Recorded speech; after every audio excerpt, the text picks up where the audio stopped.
All right, for this next step here, I have moved everything over from our alignment template to the backer board, and I have transferred all those numbers to the back and then written the corresponding number behind it.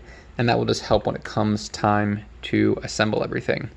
So I recommend doing this step right here, just seeing how things transfer over to check on the accuracy of your lines.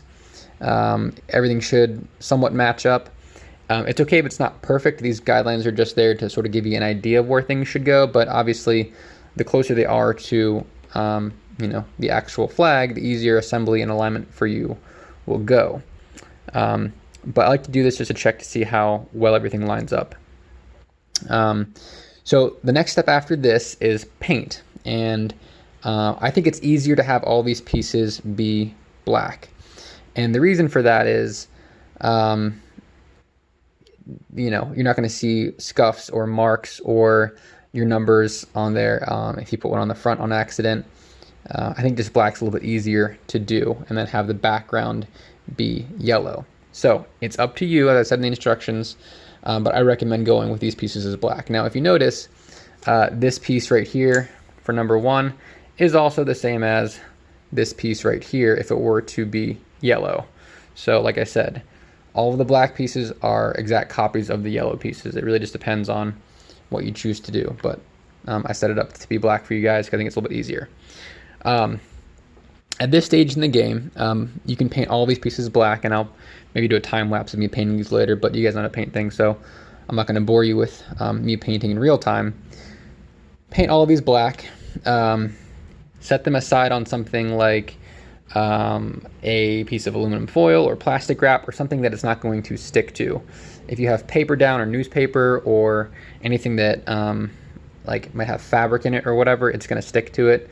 Acrylic paint sort of dries as glue to things that are fabricy or paper-like. So plastic bag that they came in would work just fine. Just put them on that and they won't stick to that at all while they dry. So once you do that, what you're going to want to do is go to the spaces that don't have numbers, and I guess you could just assume that if it doesn't have a number in it, it's supposed to be yellow. But what's confusing is if you have your quadrants labeled 1, 2, 3, 4, there'll be numbers there. So I like to just be safe, better be safe than sorry, and lightly place a Y where those sections will receive yellow paint. You don't want to do this very heavily because yellow paint is light and it'll probably show through. You can always go over with another layer of yellow paint or just lightly erase it before you paint it. But that way you just know where you're supposed to put yellow paint. Now, the easy way to do this would just be to cover everything in yellow. You can come outside of this line here, you can go into this line over here, you can color into all of your numbered spaces if you want to, because remember, those are just going to get covered up and glued on by the black pieces anyways. Now, I guess one reason why you might not want to do that is you're going to do a glue joint.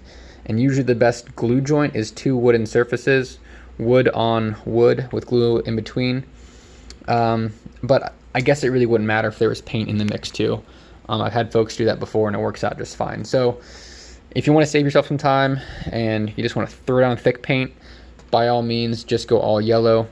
But if you want to take your time and maybe just enjoy the process of painting, just paint in the yellow spaces, okay? So that's pretty much it for the paint step. Now, I'm sure I will have said this in class. It's most definitely in the instructions, and you have been forewarned. The paints are acrylic and they're non-washable once they're dry. So just be careful when you're painting with your clothes or, near a tablecloth or carpet or whatever. Strongly recommend putting down, a barrier or something like newspaper around the area where you're painting. Even if you're careful, mistakes happen. Paint has a way of finding things that it's not supposed to stick to. So just be careful when you are painting. Make sure you have a parent's permission and or supervision before you paint. Okay, so just be careful with that stuff. I could have sent washable stuff, but it's gonna look so much better sending you guys real acrylic paint when you're done. So be careful, stay safe, have fun with the painting process.